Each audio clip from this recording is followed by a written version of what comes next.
আজ ছুটির দিন দুপুরের মেনুটাও তাই ছিল একটু স্পেশাল। আজ বানিয়েছিলাম পরোটা আর চিকেন কষা। এজন্য প্রথমেই আলুগুলোকে ডুমো ডুমো করে কেটে নিয়ে নুন, হলুদ আর কাশ্মীরি লঙ্কার গুঁড়ো দিয়ে আলুগুলো ভেজে নিয়েছিলাম। এবার কড়াইতে তেজপাতা, জিরে, শুকনো লঙ্কা আর গোটা গরম মশলা ফোড়ন দিয়ে পেঁয়াজগুলো ভালো করে ভেজে নিয়েছিলাম। পেঁয়াজটা ভালো করে ভাজা হয়ে গেলে এতে মাংসটা দিয়ে দিলাম।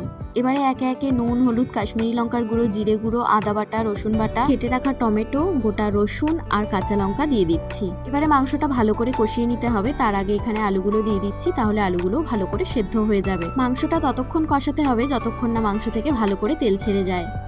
মাংসটা ভালো করে কষানো হয়ে গেলে এখানে যতটা ঝোল আমার দরকার ততটা পরিমাণে জল দিচ্ছি। কিছুক্ষণ ভালো করে ফুটিয়ে নিয়ে নামানোর আগে গুঁড়ো গরম মশলা দিয়ে নামিয়ে নিলাম। আর একদিকে ময়দার মধ্যে চিনি, তেল আর নুন দিয়ে ভালো করে মিশিয়ে ময়দাটা ভালো করে মেখে নিলাম। রান্না তো আমার প্রায় কমপ্লিট, পরোটাগুলো ভেজে নিলেই হয়ে যাবে। আজকের মতো ভিডিওটা তাহলে এখানেই শেষ করছি। দেখা হবে নতুন একটি ভিডিওতে। আপনাদের যদি ভিডিওটা ভালো লেগে থাকে তাহলে একটা লাইক আর সাবস্ক্রাইব করে দেবেন।